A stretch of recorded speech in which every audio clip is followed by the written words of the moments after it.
Boa noite, queridos, graça e paz. Antes de você se sentar, se já sentou, se levante, por favor. Se levante, em nome de Jesus. Eu queria que você saísse do seu lugar e desse um abraço em alguém, transmitisse a vida que está em você sobre outra vida. Faça isso. Um abraço pode curar alguém, irmãos. Um abraço pode libertar alguém. Aleluia. Isso, sai do seu lugar. Sai do seu lugar. Permita ser abraçado por alguém. O teu amor nos constrange, Deus. Teu amor nos constrange.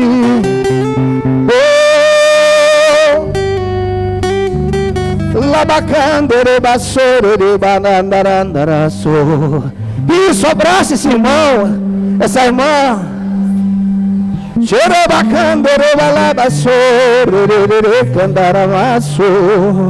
Nós te amamos, Espírito Santo, Santo, Santo.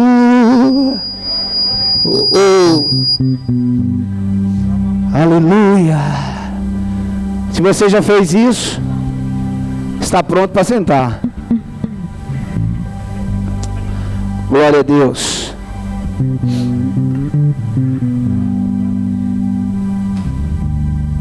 Isso, agora você pode tomar seu lugar, pregar sua Bíblia.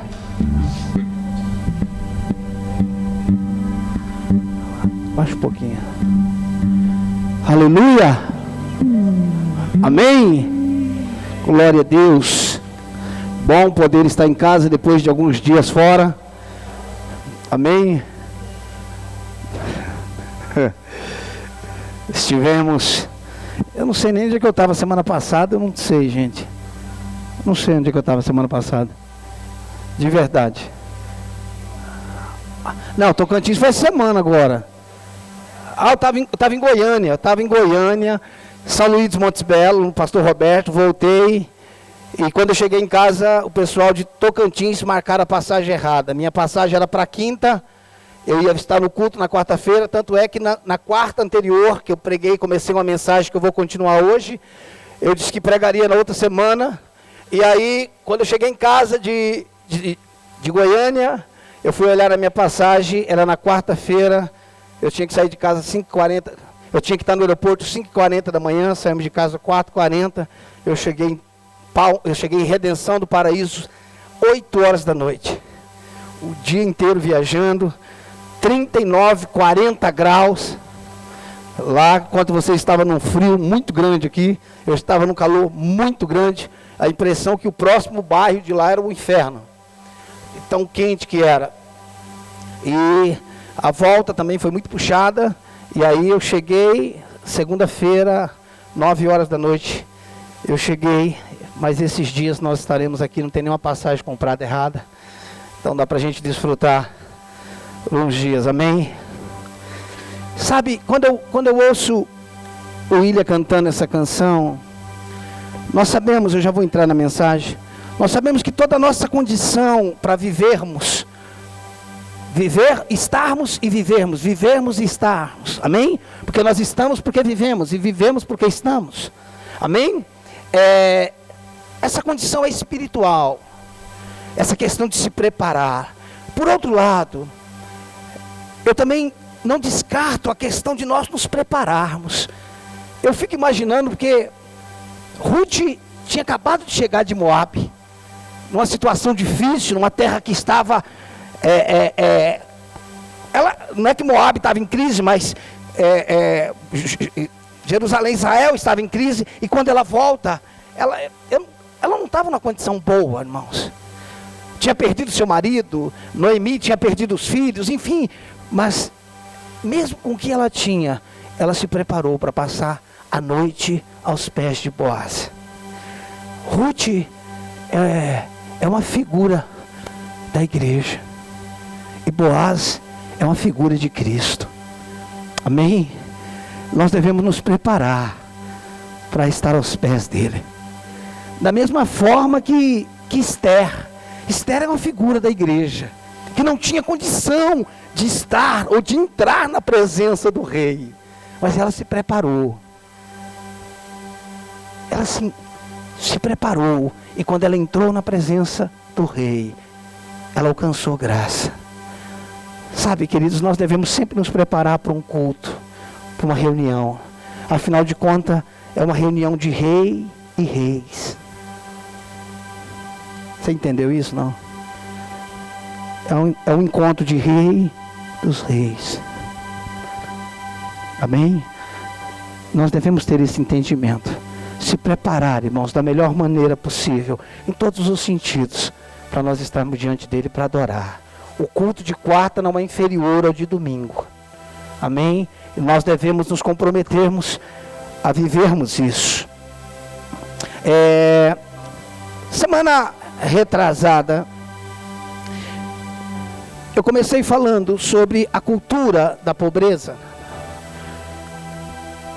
Falando não em si só, presta atenção, sobre finanças, mas falando sobre a mentalidade da pobreza e a mentalidade da riqueza. Que tudo é uma questão cultural. Que nós somos reflexos da nossa criação, daquilo que aprendemos, daquilo que vivemos. Preste atenção, queridos. O caminho, a estrada pela qual nós trilhamos, não é a mesma para todos. A estrada física, sim. Mas nós não andamos numa estrada física apenas. Nós andamos numa estrada mental. A nossa vida, nós nos movemos e vivemos de acordo com a nossa mentalidade. Preste atenção nisso. Nós vivemos, nos movemos, agimos de acordo com a nossa mentalidade. Provérbios 23:7, como o homem imagina ser, ele é. Se nós não entendermos, irmãos, o que é a cultura da pobreza, qual é a cultura da riqueza, qual é a cultura da prosperidade. E eu sei que quando a gente fala de prosperidade, a primeira coisa que a gente pensa é no evangelho da barganha. E eu tenho que dizer isso todas as vezes, até o dia que eu não precisar mais dizer isso, que eu me nojo. Eu tenho nojo da prosperidade, do evangelho da barganha. Porém, eu não concordo que o nome seja dado teologia da prosperidade. Porque isso é uma mentira, é uma teologia da barganha. Porque prosperidade é o que Deus tem para nós. Amém? Então, o que é pobreza? Pobreza é escassez. Diga comigo, pobreza é escassez. Sendo assim, Deus quer você pobre. Deus, como seu pai, não quer que você viva em falta. Diga amém. Agora, pastor, então o que é riqueza? Riqueza é o acúmulo com medo da pobreza. Prosperidade pobreza é escassez, é falta. Riqueza é acúmulo com medo da pobreza. Pessoas que viveram ou que passaram fome, não é uma regra, mas tende a viver com medo do amanhã. Amém? Escute, queridos, eu não estou ministrando sobre dinheiro, eu estou ministrando sobre mentalidade. Amém? Porque falar sobre dinheiro não traz dinheiro. Te dar dinheiro não te faz rico, irmãos. Da mesma forma que você dormir na garagem não faz de você um carro. Amém, irmãos? Você dormir na biblioteca não faz de você um livro. Escute, eu preciso mudar a minha mente. Porque na vida eu não atraio o que eu quero. Na vida eu atraio o que eu sou.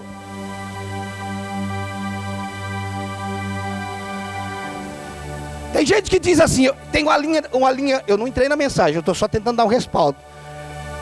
Tem uma linha teológica que diz que Jesus era pobre de marré. Isso tem uma linha que diz que Jesus era pobre. E aí ser pobre é ser santo, nessa linha teológica. Nós temos outra linha que diz que Jesus era rico, que ele era até empresário. Esse é o outro extremo. Diz que abriu um negócio na beira da praia com os discípulos, que era pescador, e ele tinha uma pique de uma casa na beira da praia. Que não é verdade. Isso é um mundo fantástico de Bob dos pregadores. Pastor, então Jesus não era pobre, ele não era rico, o que ele era? Ele era próspero. Pobreza é escassez, riqueza é acúmulo com medo da escassez. Então o senhor está falando que guardar é errado? Não. Eu vou falar um pouco sobre isso hoje. O que é errado é quando nós confiamos no que temos. A nossa confiança nunca deve estar no que temos. A nossa confiança deve estar nele. Porém, administração é guardar. Incredulidade é confiar no que eu guardo. Amém? O bom administrador guarda. Porém, a confiança no que eu guardo me faz dormir em paz. Então algo está errado. Então Deus não te chamou para ser pobre e nem te chamou para ser rico. Deus te chamou para ser próspero. E o que é ser próspero? É ter tudo o que você precisa para viver. Amém? Pastor, então todo mundo vai ter a mesma coisa? Não. Tem um negócio chiando aqui, Cleito. Tem um negócio chiando aqui, indo e voltando aqui, ó. Cleito. Olhe para mim.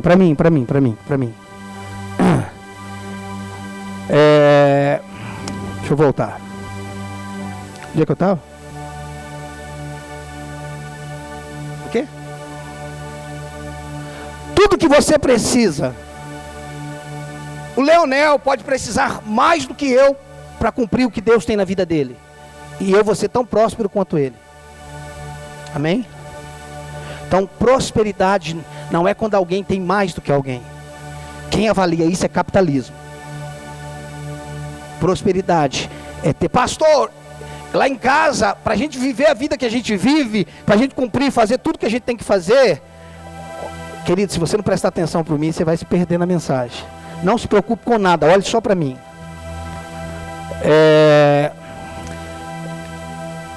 Existem casas que vão precisar de 2 carros, irmãos, e uma casa vai precisar de um carro só. Não quer dizer que quem tem mais é mais próspero do que você, porque isso é uma visão capitalista. Nós não estamos falando de capitalismo. Nós não estamos avaliando quem tem mais pelo que tem. Não, nós estamos falando sobre uma condição que nós temos em Deus. Amém? Então eu quero entrar na linha de hoje. Claro que eu não vou terminar hoje, nós vamos continuar. Eu quero falar um pouco sobre influência, revelação e prosperidade. Influência, revelação e prosperidade. Presta atenção. Pensamentos, eles geram atitudes, ok? Pensamentos geram atitudes. Atitudes repetidas tornam-se hábitos. Hábitos formam caráter, e caráter define quem eu sou. Dá para entender isso? Pensamentos geram atitudes, atitudes tornam-se hábitos, hábitos formam caráter, e caráter revela quem eu sou. É assim que começa. Pensamentos, atitudes, hábito, caráter e eu. Você como eu, provavelmente não se programou para ser quem você é, ou quem você está sendo. E quando nós não nos programamos, nós não pegamos um caminho bíblico para ser quem nós somos, nós nos tornamos qualquer coisa. Se você não definir aonde você vai chegar em Deus, qualquer lugar que você chegar tá bom. Preste atenção. A meritocracia, ou seja, quando tudo que eu tenho é por meu esforço, quando eu tenho mérito no que eu tenho, a meritocracia nos torna orgulhoso do que fazemos e do que temos.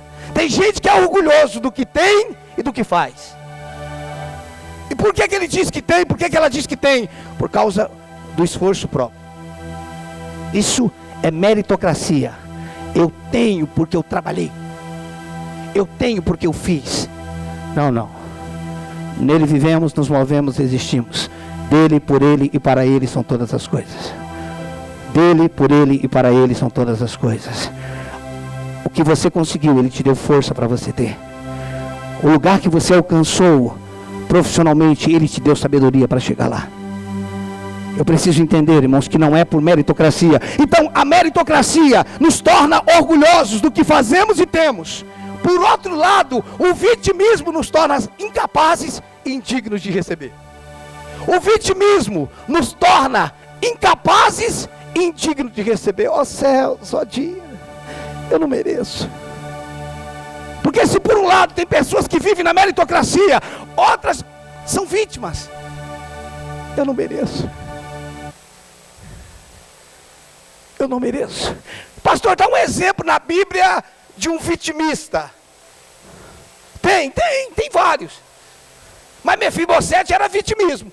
Quando o rei diz, a partir de hoje você vai comer na mesa comigo, ele diz, quem sou eu? Esse cachorro morto? Como é que ele tinha que achar que ele era cachorro morto? Era o rei, não ele.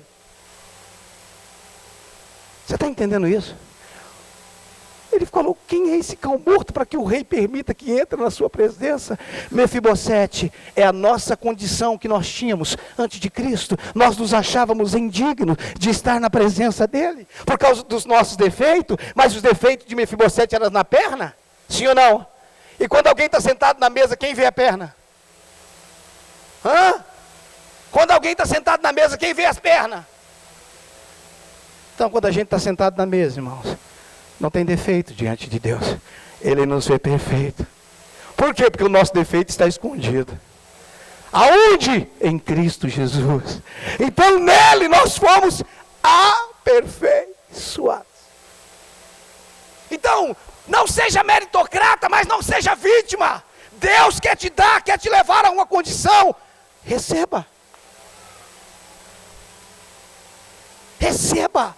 Escute, irmão, deixa eu te falar uma frase que aparentemente não tem nada a ver com o assunto. A melhor coisa que você pode fazer por alguém, presta atenção, você deveria anotar isso. A melhor coisa que você deve fazer por alguém é amar a si mesmo.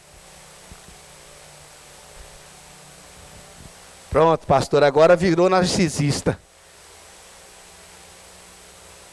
Não, o que eu estou falando é bíblico. Irmãos, se cada um de nós aqui fôssemos apaixonados por nós, a igreja estaria bem. A Bíblia diz, amai o teu próximo como a ti mesmo. Nós só conseguiremos amar os outros quando nós tivermos resolvido com a gente mesmo. Então a melhor coisa que você pode fazer pelo teu esposo, se ame. E ele vai ter uma mulher linda. As mulheres deveriam dizer amém, né? Nossa. É ao vivo, gente, a gente tem que programar. A melhor coisa que um homem pode fazer pela sua esposa é se amar. Porque quando você se ama, você não tem problema de amar ninguém. Está entendendo isso, irmãos? Nós não teremos bons relacionamentos até conseguirmos nos relacionar com a gente mesmo. Mas é outro assunto, né, irmão? Abra comigo Provérbios 13.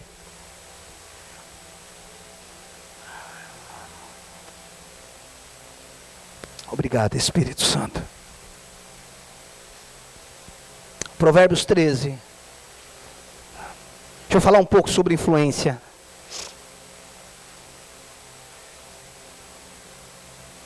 Acharam? Provérbios 13, 20. 13, 20 diz assim: quem anda com sábio será sábio, mas o companheiro dos insensatos se tornará mau. Quem anda com sábio será sábio, mas o companheiro dos insensatos se tornará mau. Vai para Provérbios 18, 24.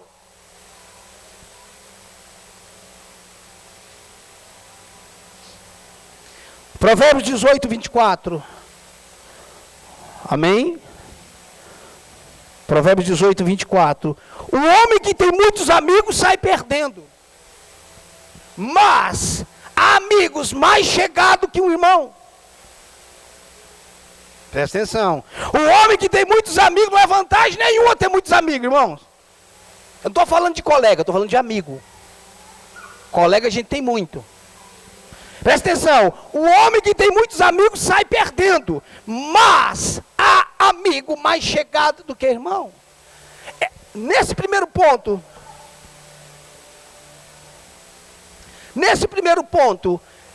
eu quero falar sobre influência. As pessoas com quem nós andamos nos influenciam. Presta atenção. Existe um provérbio que diz: diga com quem tu andas, e eu direi quem tu és. Esse provérbio tem muita verdade. Diga com quem tu andas, e eu direi quem tu és. Eu prefiro mudar ele um pouco. Diga com quem tu andas, e eu direi se eu vou. Porque dependendo com quem você anda, eu não vou. Mas, diga com quem tu andas, e eu direi quem tu és. Isso significa, dentro desse provérbio que é verdadeiro, que existe influência nos relacionamentos. Existe influência nos nossos relacionamentos. Escute, a melhor maneira de transformar pensamentos é se unir com pessoas que pensam como você gostaria de pensar. A melhor maneira de transformar pensamentos é se unir, andar com pessoas que pensam como você gostaria de pensar. Escute, irmãos. Isso pode parecer só positivo, mas é negativo também. Isso não é só um lado positivo, não. Isso pode ser negativo também. Agora, pessoas que pensam iguais a mim não geram influência. Geram passividade e conformismo. Quando eu insisto em andar com pessoas que pensam iguais a mim, gera apenas passividade e conformismo. Existem pessoas que só quer alguém que entenda o que ela está vivendo. Existem pessoas que tudo que quer é que alguém entenda o que ela está vivendo. Isso são pessoas que pensam iguais. Mas quando você quer mudar, você não quer pessoas que pensam iguais. Você quer pessoas que pensam além de você. Por quê? Porque relacionamentos geram influência. Pensamentos geram influências. Nós nunca ajudaremos pessoas a se levantarem se pensarmos da mesma forma que eles. Nós nunca ajudaremos pessoas a se levantarem se pensarmos iguais a eles. Quando Deus quis levantar um libertador para o Egito, Deus tirou alguém do Egito, libertou e depois enviou. Quando Deus quis fazer de Moisés um libertador, Ele tirou Moisés do Egito, Ele não levantou Moisés no Egito. Ele é tirado de um lugar, vive 40 anos fora, e depois volta com a outra mentalidade. Por que o senhor está falando isso, pastor? Abra comigo em João capítulo 15.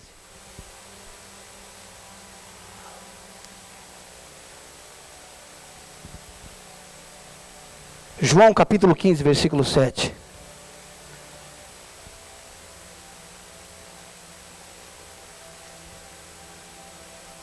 Acharam? Presta atenção. João 15, 7. Diz assim: se permanecerdes em mim, e as minhas palavras permanecerem em vós, pedireis o que quiserdes, e vos será feito. Se permanecerdes em mim, e as minhas palavras permanecerdes em vós, pedireis o que quiserdes, e vos será feito. Deixa eu tentar trazer uma tradução desse texto de outra forma. Nós podemos enxergar esse texto assim: se você permite que Jesus influencie o seu coração, suas atitudes e suas ações, Ele dará tudo que você deseja. Deixa eu repetir isso. Se você permitir que Jesus influencie, porque nós estamos andando com Jesus, ou estamos andando em Jesus, e Jesus está andando em nós. Amém? Por que nós não podemos deixar ser influenciado por Ele? Ou nós somos influenciados pela carne, ou seremos influenciados pelo Espírito? E se nós estamos sendo influenciados pelo Espírito, nós estamos sendo influenciados por Jesus. Eu sei que essa frase que eu acabei de falar, ela nos incomoda um pouco, mas eu vou explicar. Como assim, pastor? Eu posso ter o que eu quiser. Se você permite que Jesus influencie o seu coração, suas atitudes e ações, Ele dará tudo o que você deseja. Aí você fala, pastor, não é bem assim. Escute. Se você permanecer nele, ou se nós permanecemos nele, nós somos influenciados por quem? Por Ele. E se nós somos influenciados por Ele, tudo que nós desejamos e pedimos para Ele, quem foi que influenciou?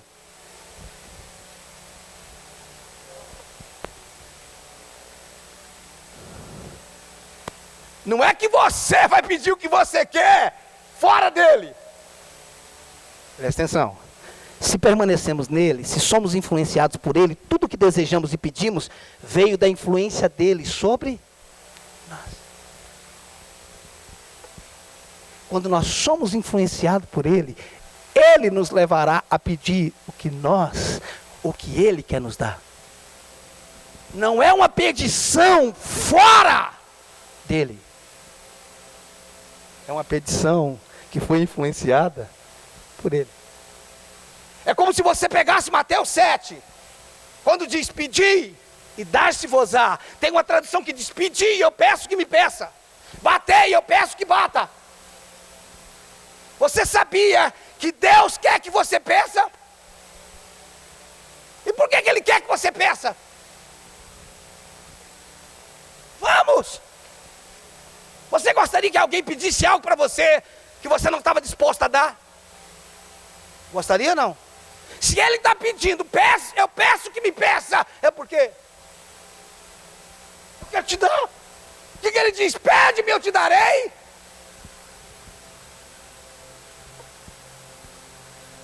Ele está dizendo, eu quero te dar as nações, mas eu só preciso que você queira as nações. Porque se você desejar as nações, eu te dou.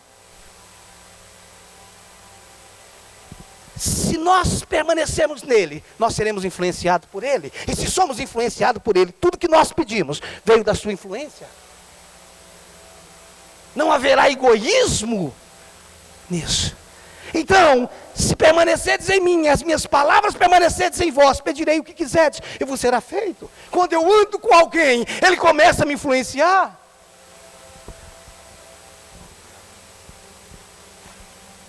Irmãos, o meu entendimento do reino é que devemos amar a todos, mas não somos chamados a andar com todos.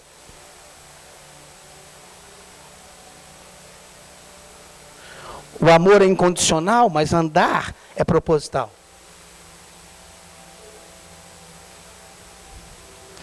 Então, andar, quando você anda com alguém que tem fome por Deus, essa pessoa vai te levar para Deus. Quando você anda com alguém que tem tendência a jejuar, ou você senta na mesa e come sozinho, ou você entra em jejum com ele. Dá para entender isso? Tempo atrás, eu estava em Rio Claro, fui lá passar um tempo com o Denis, eu estava indo para outro lugar, o Denis, um amigo meu, e quando eu cheguei lá, à noite, eu ia dormir lá e passar o sábado com ele. Quando chegou a noite, ele falou, mano, amanhã eu estou num propósito de jejum o dia inteiro, mas você come de boa? Eu falei, não, eu estou em jejum com você. Eu ia jejuar no sábado? Não. Mas como meu amigo vai jejuar e passar o dia no templo, como é que eu vou falar para ele, me leva para comer? Ó, fica aí que eu vou ali fazer uma boquinha e já vem. Teria algum pecado nisso? Não. Estaria errado nisso? Não. Mas ele me influenciou a um dia de jejum e um dia inteiro no templo orando. Não é à toa que o apóstolo Paulo diz, as más conversações corrompem os bons costumes. Por quê? Porque traz influência. Não, pastor, a gente falou só para orar. Eu falo, nada, para orar não, é só para fazer fofoca mesmo. são influências, irmãos. Por quem que nós queremos ser influenciados? Queridos, a maturidade de um cristão é conseguir entrar em todos os lugares, mas não permitir que alguns lugares entrem nele. A maturidade de um cristão é quando ele consegue entrar em lugares, sem permitir que alguns, porque tem lugares que você deve permitir que entrem em você. A maturidade de um cristão é conseguir entrar em lugares, sem permitir que alguns desses lugares entrem neles.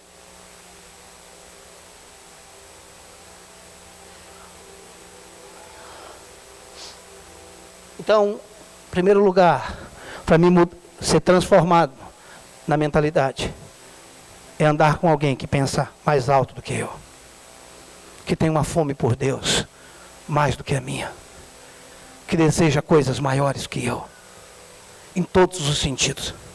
Eu não estou falando de gente materialista, eu estou falando de coisas espirituais, e tudo é espiritual, mas um materialista ele é carnal. Abra comigo em Gênesis capítulo 41.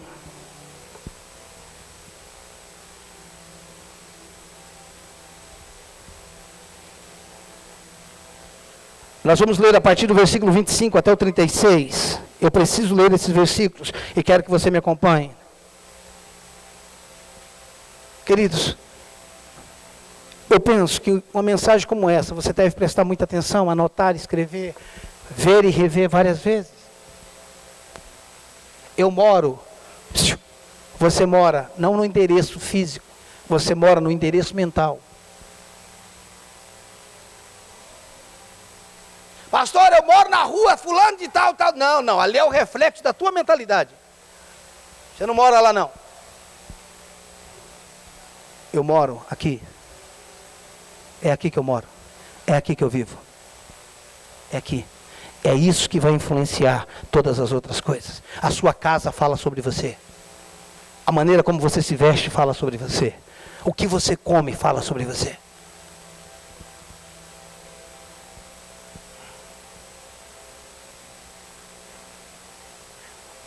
Com o que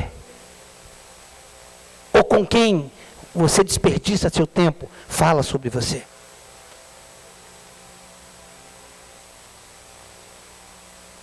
(41, 25 ao 36, vamos lá. Então lhe respondeu José: o sonho de Faraó é apenas um. Deus manifestou a Faraó o que há de fazer. Ou seja, o que José está falando é que Faraó teve uma revelação. Ok? Presta atenção. Então, lhe respondeu José: o sonho de Faraó é apenas um. Deus manifestou a Faraó o que há de fazer. As 7 vacas boas serão 7 anos. As 7 espigas boas também são 7 anos. O sonho é um só. As 7 vacas magras e feias que subiam após as primeiras serão 7 anos, bem como as 7 espigas mirradas e crescentes do vento oriental serão 7 anos de fome. Esta é a palavra, como acabo de dizer a Faraó, que Deus manifestou a Faraó o que ele há de fazer. Eis aí vem 7 anos de grande abundância por toda a terra do Egito, e seguir-se-ão 7 anos de fome, e toda aquela abundância será esquecida na terra do Egito, e a fome consumirá a terra. E não será lembrada a abundância na terra em vista da fome que seguirá, porque será gravíssima. O sonho de Faraó foi dúplice, porque a coisa é estabelecida por Deus, e Deus se apressa em fazê-la. Agora, pois, escolha Faraó, um homem ajuizado e sábio, e o ponha sobre a terra do Egito. E faça isso, Faraó, e ponha administradores sobre a terra, e tome a 5ª parte dos frutos da terra do Egito nos 7 anos de fartura. Ajunte os administradores toda a colheita dos bons anos que virão. Recolha o cereal debaixo do poder de Faraó para mantimentos nas cidades e o guarde. Assim, o mantimento será para abastecer a terra nos 7 anos de fome que haverá no Egito, para que a terra não pereça de fome. Todos nós sabemos que Faraó teve sonhos, ok? As 7 vacas magras, as 7 vacas gordas, as 7 espigas feias e mirradas e as 7 espigas boas. E agora, José está interpretando o sonho, foi tirado da prisão para interpretar os sonhos. Que na verdade, José está dizendo, olha, você teve, foi uma revelação. Uma revelação do que Deus vai fazer. Está vindo aí 7 anos. Então, a interpretação do sonho de Faraó por José foi declarada em todo o Egito? Não. Não, foi declarado só para Faraó e para os oficiais. Presta atenção, irmãos. A revelação do sonho só foi declarado para Faraó e para os oficiais. É só você ler o texto. Não saiu no Jornal Nacional do Egito. Não saiu na Folha do Egito. Só foi declarado para Faraó. Então, os 7 anos de fartura e os 7 anos de escassez foram notificados apenas para Faraó e para alguns oficiais. Por que o senhor pensa dessa forma, pastor, que o povo do Egito não sabia? Simples. Porque somente Faraó poupou fartura, poupou o alimento na época da fartura. E ninguém mais poupou. Por quê? Porque não sabia que ia vir. Faraó teve uma revelação. E isso colocou ele à frente de todos no Egito. Você não entendeu nada. A revelação te coloca à frente de uma crise. A revelação te coloca. Faraó ficou sabendo e os oficiais. Isso não foi divulgado. Como ninguém sabia, ele começou a poupar, a guardar. O resultado dessa revelação, irmãos, é que quando veio a fome, tanto o Egito quanto os países vizinhos vieram comprar comida de quem? De Faraó. O resultado dessa revelação é que nos 7 anos Faraó poupou. E quando veio os 7 anos de escassez, tão forte o suficiente para esquecer os 7 anos de abundância, todo mundo veio comprar comida de Faraó.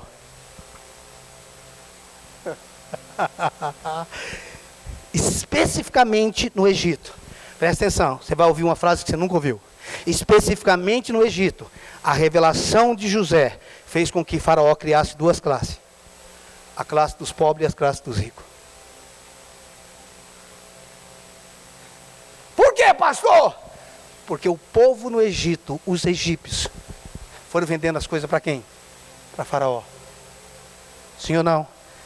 Gados, tudo. Chegou a hora que eles venderam o quê? A terra. Depois eles venderam o quê? A própria vida.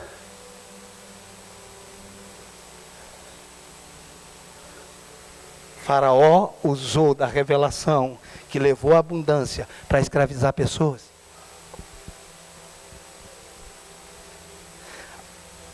A revelação que José mostrou para Faraó fez ele ser o homem mais rico da terra naquela época.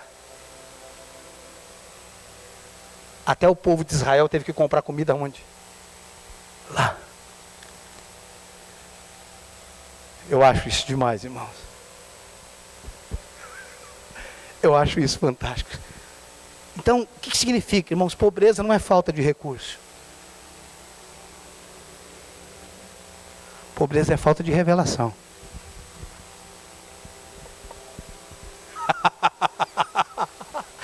Não é falta de recurso, é falta de revelação. Uma ideia, só uma ideia, pode mudar a tua vida.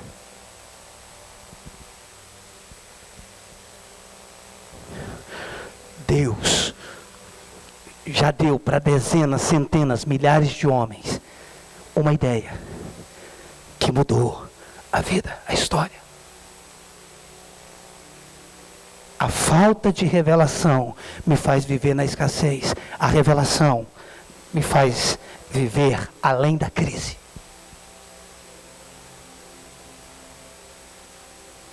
Escute, a revelação nasce da sua mente natural? é fruto da meritocracia? Não, é fruto da mente de Deus na sua vida. Quantas guerras Israel vencia quando o inimigo achava que ele estava vindo por aqui e Deus mandava eles ir por onde? Por outro lugar. Entra por aqui. Olha, Deus falava através da revelação. Eles vão vir por aqui. Faz de conta que vocês estão fugindo e eles vão atrás de vocês. Depois vocês saem e queimam toda a cidade deles quando eles olharem para trás. A maioria das guerras que nós perdemos por falta de revelação. A revelação nos diria como o inimigo veio e como nós derrotarmos esse inimigo. Diga amém, irmãos. Você pode dizer para o seu vizinho: eu acho que eu preciso só de revelação.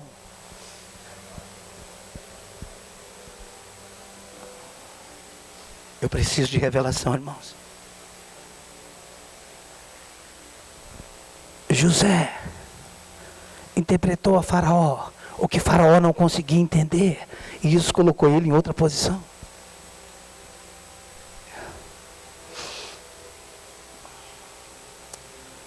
Tá, pastor, então pobreza, segundo a sua tese aí, é falta de revelação? É. Tá, o que o senhor me diz, por exemplo, de um continente chamado África, que é pobre, a África é um dos continentes mais pobres do mundo. A África, em quase todos os seus indicadores econômicos, diz que eles estão abaixo da linha da pobreza.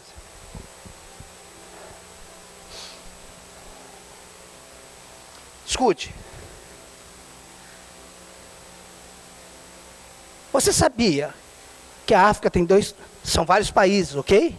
O continente africano são vários países. Você sabia que a África, ou uma parte da África, a África do Sul, que é a África também, é riquíssima? Você sabia disso? A África do Sul é riquíssima. Você sabia que na África do Sul, segundo a revista Forbes, existe o pastor mais bem pago da terra? Na África do Sul está o pastor mais bem pago. Pastor, do que o senhor está falando? A minha ideia não é focar o pastor, eu só quero que você entenda. Nós estamos falando de países que são continentes da África. Na África do Sul, a África do Sul é riquíssima. Agora, mesmo a outra parte da África é um dos países mais ricos, preste atenção, é um dos países mais ricos em recursos naturais. Estude, está no Google. A parte pobre da África tem os recursos naturais mais ricos. E por que é pobre, pastor?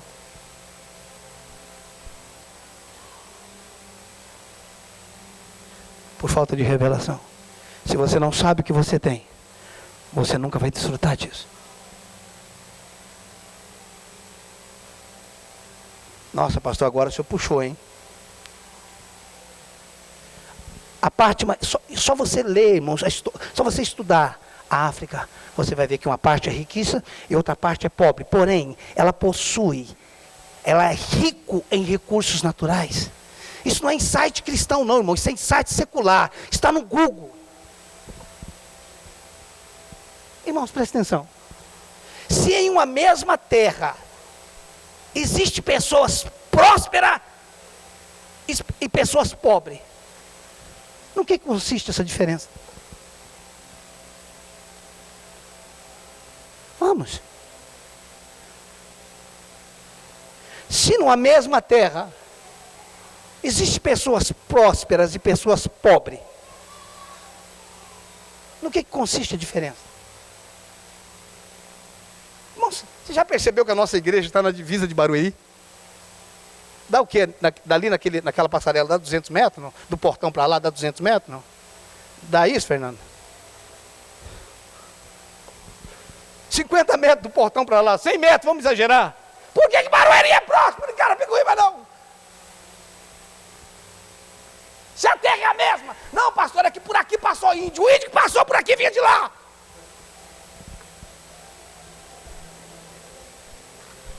Aqui era a rota dos índios. Sim ou não? Lá tem lá o dele, aqui não. Presta atenção, irmãos. O que empobrece uma cidade é a mentalidade.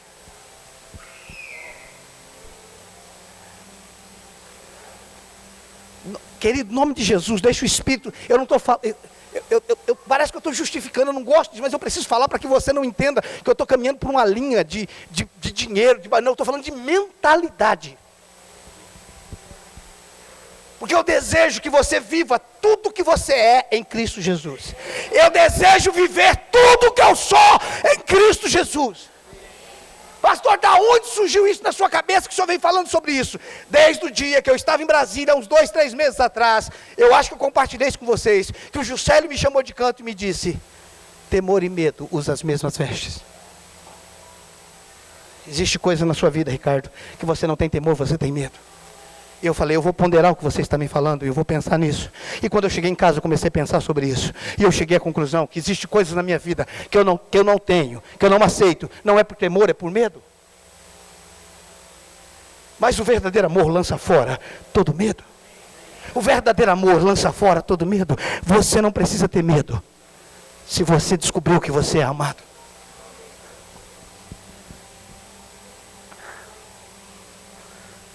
Eu já vou pegar a linha do encerramento, eu acho. Irmãos, então não é normal dentro de uma terra, ou dentro de uma mesma casa, ter pessoas prósperas e pessoas pobres. Quando eu digo pobre, irmãos, eu estou falando que não tem nada. Quantos aqui conhecem a parábola do filho pródigo? Que para mim não é do filho pródigo. O nome está errado. 2 filhos de um mesmo pai. Não tem mãe. O que me faz entender que o que Jesus está falando dessa parábola é do pai, que é ele, que é o Senhor, e dos filhos, que somos nós. E por que o senhor tem esse entendimento? Porque Jesus estava falando com os fariseus. No começo do capítulo 15, no versículo 1 e 2, ele está falando com os fariseus. Então, se tem 2 filhos, o filho mais novo chega para o pai, preste atenção nisso, e pede parte da herança. O pai tinha morrido? Não, se tinha morrido, ele não tinha como pedir para o pai. Ele vai pedir a herança para o pai, enquanto o pai está vivo, o que me faz entender que é uma questão espiritual e não é uma questão paterna física. Quando é que Deus vai morrer para a gente receber a herança? Não, irmãos.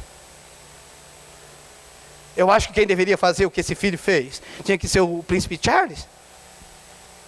Se ele esperar a mulher morrer, ele não vai ter herança. Ele não vai desfrutar, pede em vida, porque aquela mulher não vai morrer, ela vai desmanchar. Preste atenção. O que me faz entender que é uma questão espiritual. O filho chega para o pai e me diz: dá-me parte da minha herança. Abra lá, só quero ler. Eu vou ler só 2 versículos, irmãos. Lucas 15, abre lá. Irmãos, eu não sei se você está se alimentando disso, mas isso é muito forte dentro de mim. Isso é muito forte, isso vai mudar a nossa vida. Isso vai mudar a sua casa. Isso vai mudar a nossa igreja, nós vamos influenciar pessoas. Você crê nisso, irmãos? Em nome de Jesus. Olha o que diz Lucas 15, versículo 11. Versículo 11 e 12. Vamos lá. Continuou: certo homem tinha 2 filhos. Quantos filhos ele tinha? 2. Não era um só. O mais moço deles disse ao pai: pai, dá-me parte dos meus bens que me cabe. E o pai fez o quê? Olhe para a Bíblia. Leia a Bíblia. E o pai? Não. Lê para quem que ele repartiu? Não foi só para um. Não. O pai deu para quem? Para os 2. Essa semana que mudou isso na Bíblia, né, Marcelo? O Marcelo disse que sempre foi um. Agora ele está achando. pai lhes repartiu, se o pai lhe repartiu, ele deu quanto para um? Ele deu mesmo tanto para um que deu para o outro. O pai deu de forma igual. Sim ou não? O mais moço pegou o que é dele. Se fosse no dia de hoje, foi para Cracolândia, para o tráfico, gastou tudo que tinha, bateu, pirou o cabeção, bateu a biela, foi para as boates, fechou a boate, passou a noite, pagou cachaça, uísque para todo mundo, bancou a farra. E gastou tudo e perdeu tudo. Se fosse hoje, naquela época ele gastou tudo na prostituição e foi cuidar de porcos. Então assim, ele gastou tudo, irmãos, e foi catar reciclagem na rua, vou usar esse termo, tá? Eu estou falando nessa situação, não é que isso é pejorativo, pelo amor de Deus. Estou falando na situação desse jovem, ele gastou tudo. Então nós temos aqui um filho que pediu herança e o pai deu. E o pai deu. Se a questão é espiritual, o pai deu, sendo Deus o pai deu. Se o caso é espiritual, o pai sabia com o que o filho ia fazer, não sabia? Não? E por que ele deu?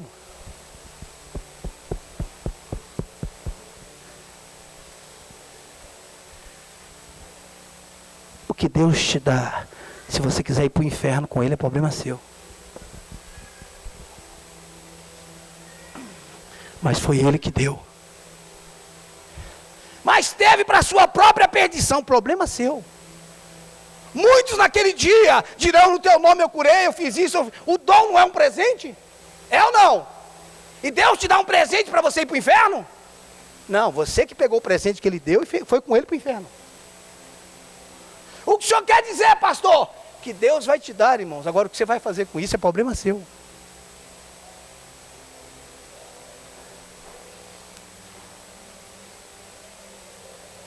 Não, pastor, sabe o que é?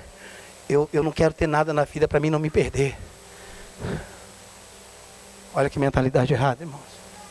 Há uns meses atrás eu tive um rapaz aqui dentro, num culto de quarta-feira, que no final eu fui orar por ele após o culto. E ele era cego, deficiente visual. E eu perguntei para ele: posso orar por você? Como foi que você ficou cego? Ele disse: pastor, eu não era cristão, eu fiquei cego por causa de não sei do que, não sei o que, das drogas, não sei o que, não sei o que, não sei o que, não sei o que. Falei: eu gostaria de orar por você. Ele falou: pastor, mas eu já disse para Deus, se for para mim voltar a ser quem eu era, eu prefiro continuar cego. Você sabe o que é isso, irmãos? Isso é uma mentalidade. Como eu não me vejo, que eu já morri para o mundo, eu tenho medo de voltar a enxergar e voltar a pecar como eu pecava.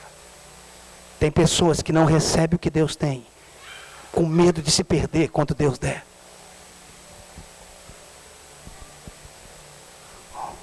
Eu sou um que vivia nisso. Medo de ter. Quer dizer, eu sofria antecipado, eu nem tinha, irmãos. Se vai sofrer quando tem, espera chegar.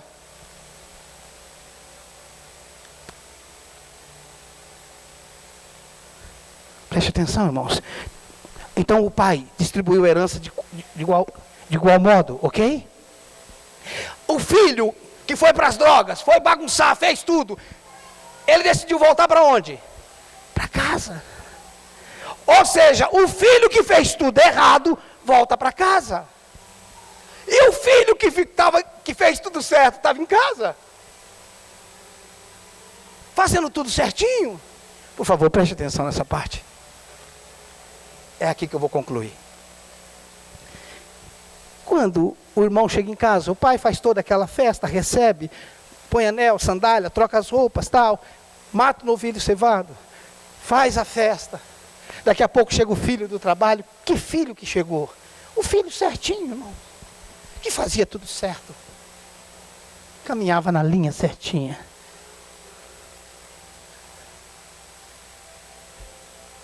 Indignado, o pai sai para conversar com o filho, para reconciliar.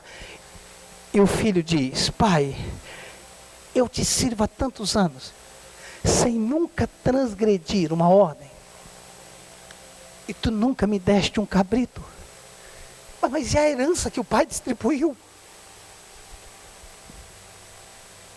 Por que você está falando que eu nunca te dei nada, se a parte que eu dei para o seu irmão, eu também dei para quem? Para você.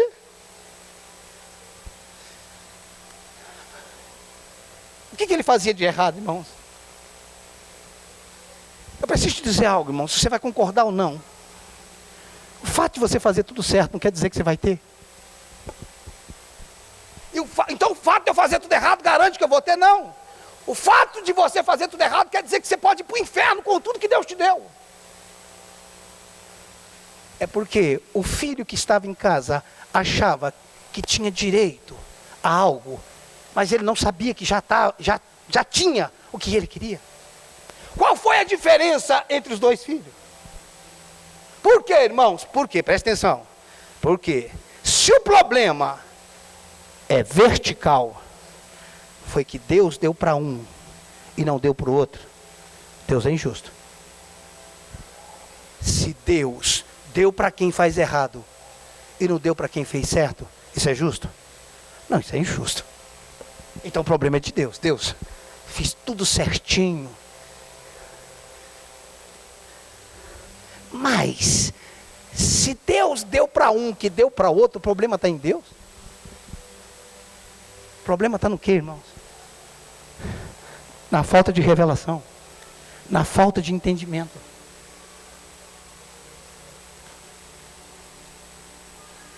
O que Deus deu para um, Ele deu para todos.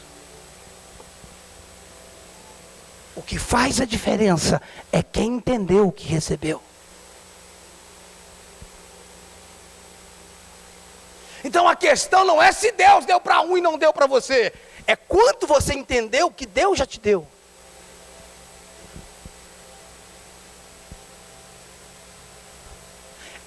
Ou seja, influência e revelação.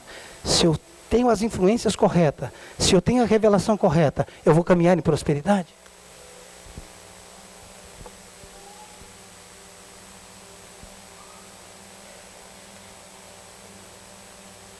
Vocês estão entendendo o que eu estou falando, irmãos?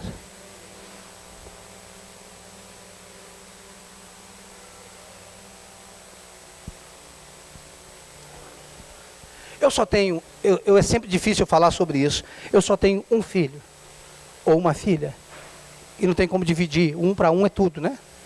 O que você tem para um é tudo. Mas quando você tem dois filhos, você tem dois, né, Carlinhos?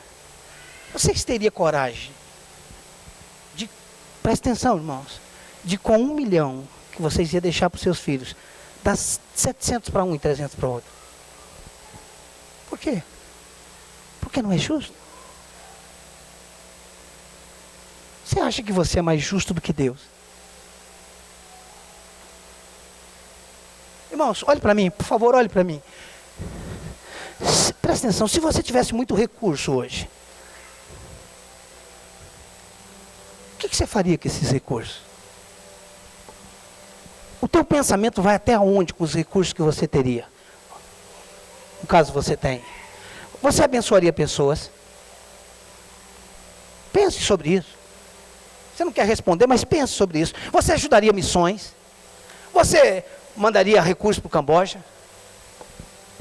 Você mandaria recursos para a África?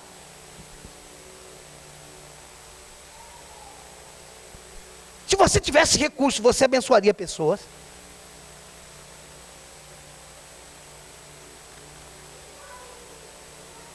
O sol, a Bíblia diz que o sol sai para quem, irmão? Só para o justo.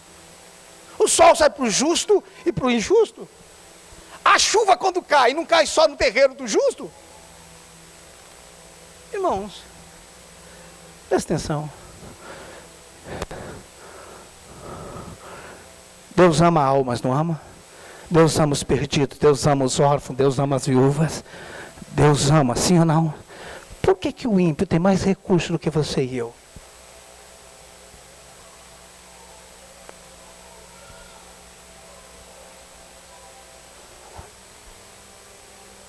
Por que o ímpio tem mais recursos? Pastor, porque Satanás deu para ele para destruir a vida dele. Por que Satanás não deu para você para destruir você?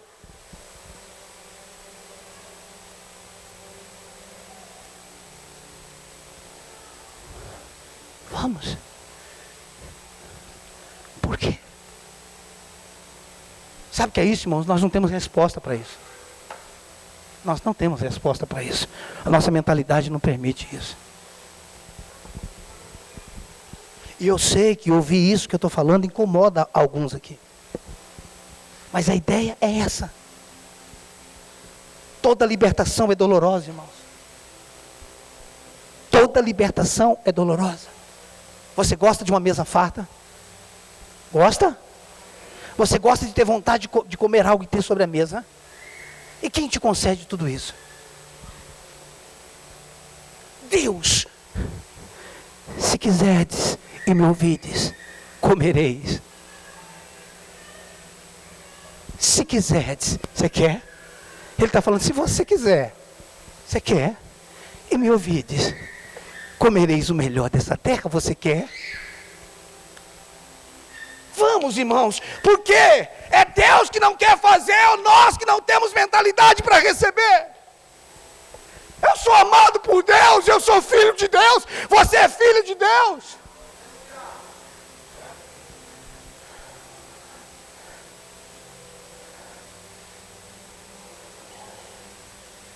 Quem tem dinheiro, irmão, só pensa em coisas.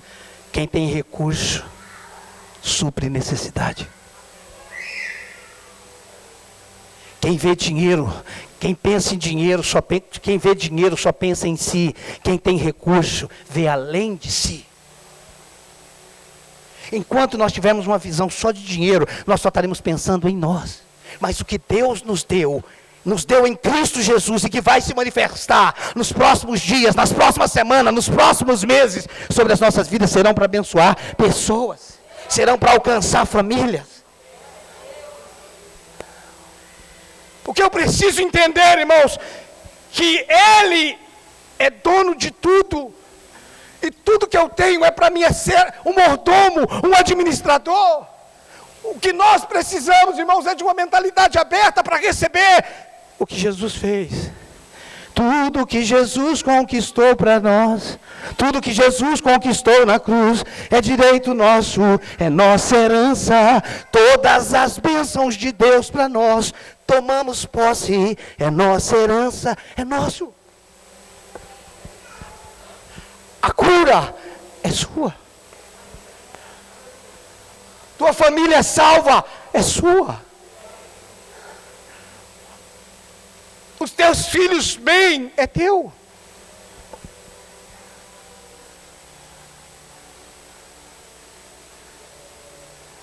Preste atenção, irmãos.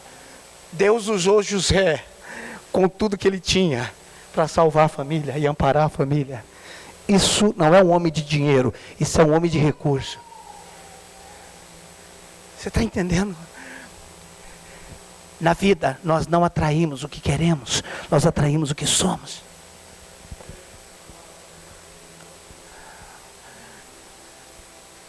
Nada do que Deus me dá é meu. Nada do que Deus te dá é seu. Esse é o segredo, irmãos. Uma mente renovada. Pessoas me influenciando para um crescimento com uma mentalidade fundamentada. Não é essa mentira que se prega por aí, não. É uma mentalidade, irmãos, de crescimento.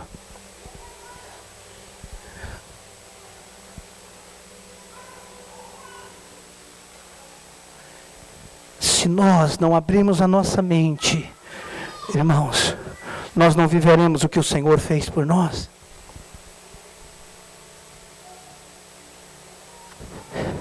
Quando a minha mente muda, o lugar onde eu vivo muda.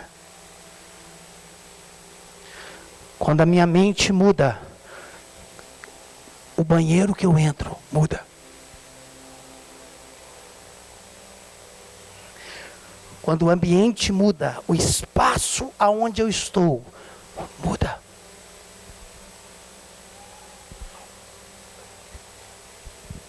Se eu tenho a mente do reino, eu não vou conseguir viver num ambiente sujo. Amém? E se eu chegar ao ambiente e estiver sujo, eu limpo. Por quê? Porque eu vou fazer daquele lugar como eu sou. Quando eu chego no lugar e tudo está bagunçado e eu deixo daquele jeito, não é que eu não estou nem aí, é que eu sou como isso aí.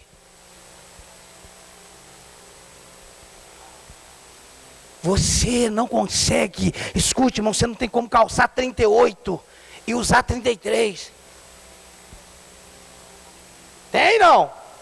Senão você vai andar tudo apertado, não vai fazer como? Você não tem como vestir calça 42 e usar 36, por mais que seja o teu sonho de consumo. Deite na cama, faça qualquer coisa. Você não vai conseguir, vai ser um saco amarrado pelo meio. Eu estou falando se você usar um número menor, porque não tem a ver com você. Não tem como nós vivermos num lugar menor do que nós. E se nós entrarmos num lugar maior, nós nos perdemos. Amplie o lugar da tua habitação. Amplie o lugar da tua tenda. Firma bem as tuas estacas. Alonga, não impeça, isso fala de fundamento. Estacas fala de fundamento. Fundamente sua vida. Fundamente sua vida nas verdades. Eu quero ser um canal de Deus para abençoar os perdidos. Sabe o que eu falei, irmãos? Que Deus deu para o filho, mesmo que o filho fosse se perder. Quando você estiver no farol, que alguém te pedir alguma coisa, não pergunte se ele vai usar droga, não. O que ele vai fazer é problema dele. É para usar droga, pode ser para você que você quiser. Deus não mandou perguntar por que você vai fazer, Deus só mandou eu dar.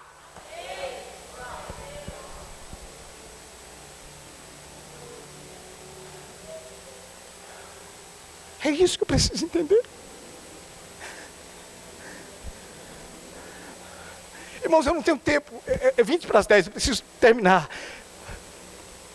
Quando José quis descer, quando Isaac quis descer para o Egito, Deus falou o que para ele? Não vá. Fique na terra de Gerar. Gerar, né? Fique na terra de Gerar. O que é isso? É uma revelação. Fique, não vai não. Fique na terra de Gerar. Isaac pensou, se Deus está mandando ficar em Gerar, tudo que eu plantar em Gerar dá. Ué, se Deus mandou eu ficar em Gerar, eu vou ficar em Gerar gerando. Porque a revelação me estabelece no lugar onde a crise não me alcança. A revelação me estabelece no lugar onde a crise não me alcança. O que Isaac teve foi uma revelação. E plantou Isaac naquela terra e colheu no mesmo ano. E ele ficou riquíssimo, a ponto que todos tinham inveja dele. Quem foi que fez? Deus. Quando Deus te estabelece no lugar espiritual, neste lugar tem tudo que você precisa. Quando Deus te estabelece no negócio, nesse negócio tem tudo que você precisa. Não é falta de dinheiro, é falta de revelação. Eu acho que por hoje está bom, né?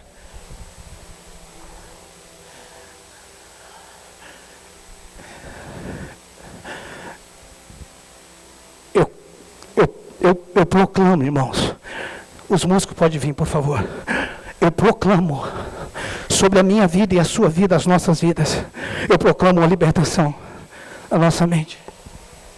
Eu proclamo na nossa vida homens e mulheres de revelação. Homens, mulheres e jovens de revelação.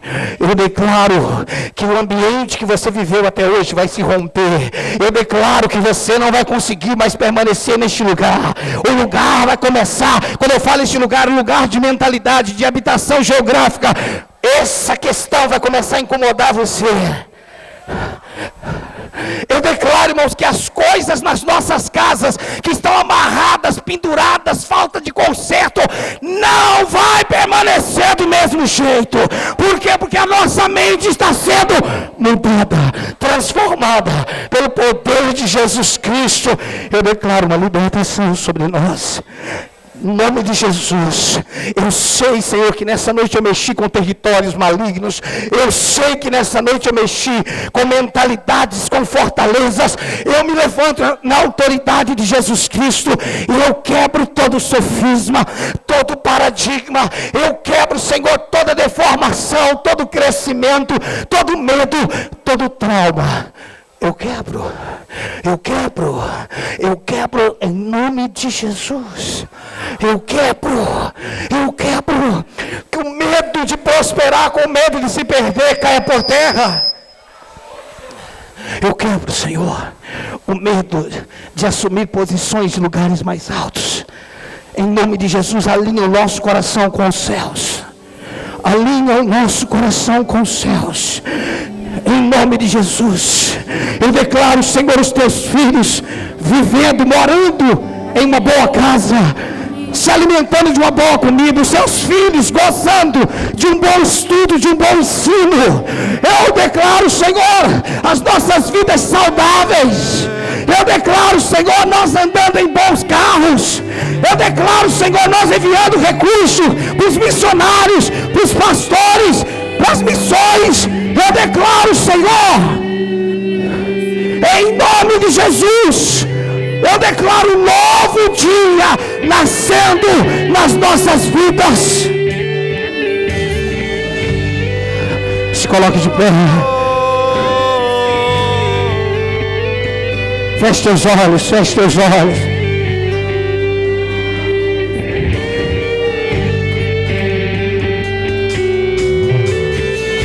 A profundidade das riquezas, da sabedoria e do conhecimento de Deus.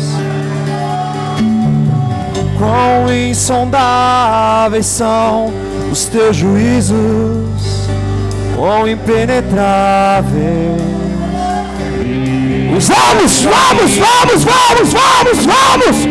Vamos! Quem, pois, conheceu a mente do Senhor? Ou quem foi seu conselheiro? Ou quem primeiro deu a ele para ser restituído?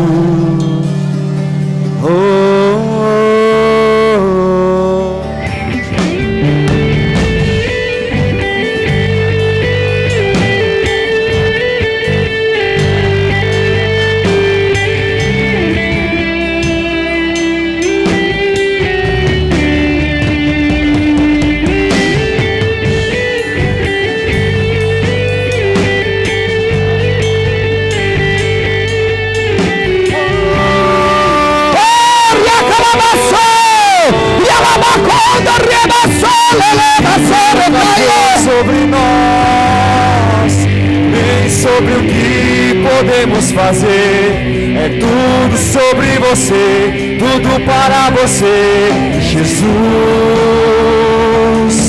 E nunca foi sobre nós, nem sobre o que podemos fazer, é tudo sobre você.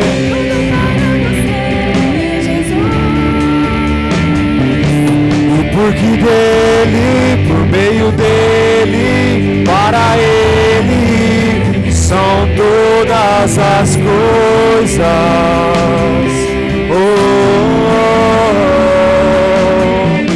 E porque nele,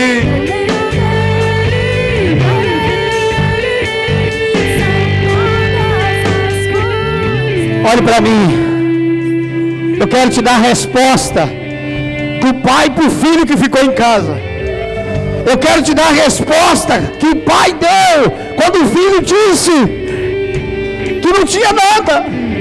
Lucas capítulo 15, versículo 31, não precisa abrir. Lucas 15, 31, o pai disse para o filho assim: filho, tu sempre estás comigo E tudo que é meu, tudo que é meu, é teu.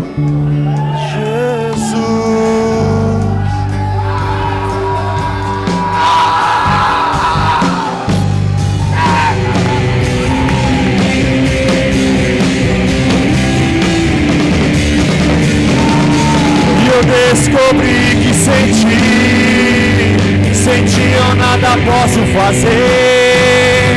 É tudo sobre você, tudo para você, Jesus.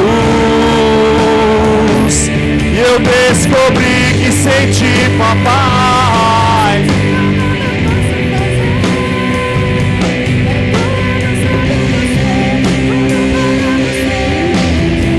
e quem sou eu?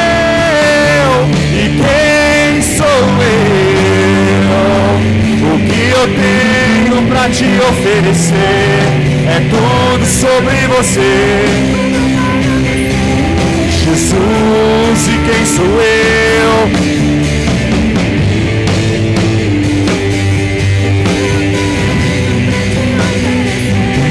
É tudo sobre você.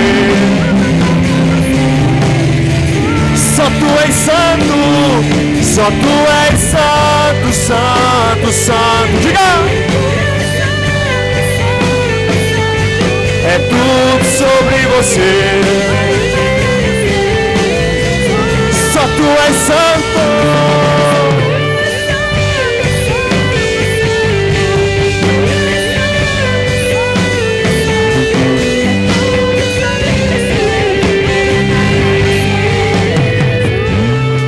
Levante as mãos, por favor.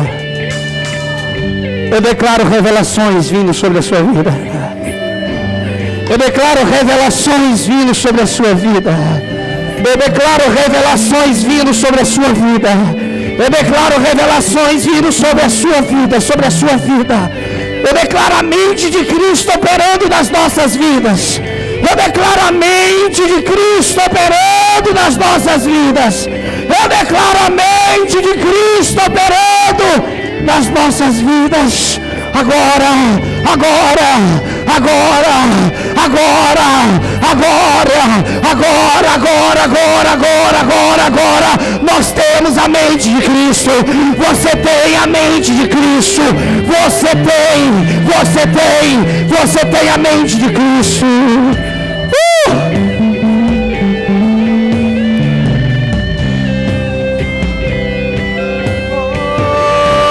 Hosana,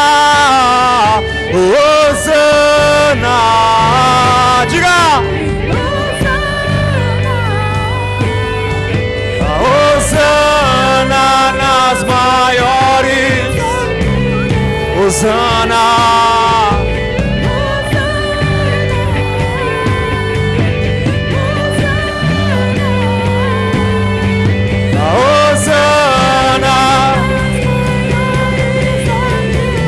Hosana, Hosana, Hosana,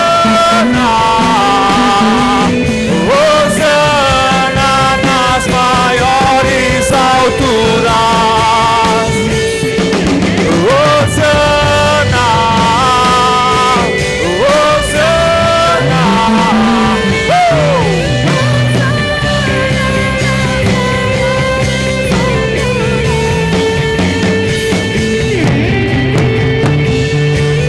Quando a luz se apagar,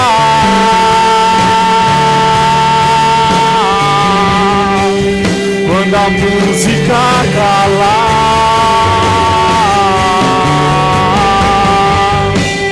quando o mover passar, eu só quero você, só quero em uma só voz. Quando a luz se apagar,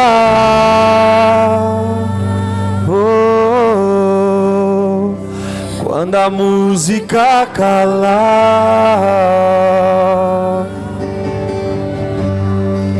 quando o mover passar, só quero você, não quero outro. só quero você. quero outro além de ti quando a luz se apagar. Quando a luz se apagar.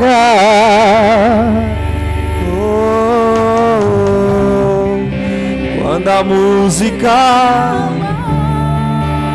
quando o mover passar,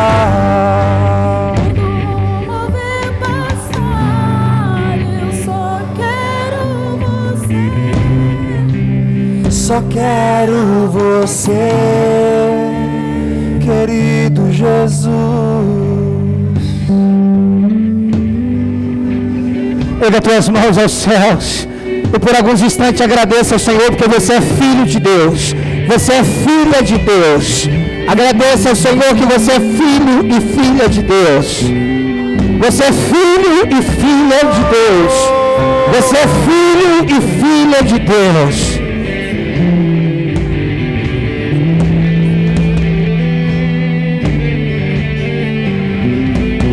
Pai me adotou,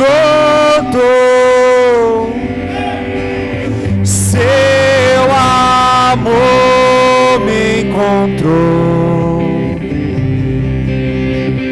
Levante sua voz e cante. Eu era órfão,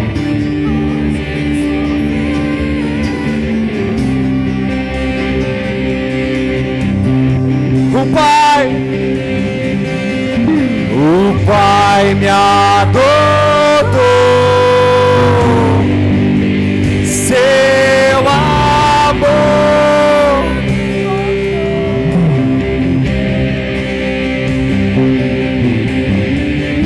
Eu era órfão, hoje sou filho. Comece a aplaudir a Ele. Comece a aplaudir a Ele.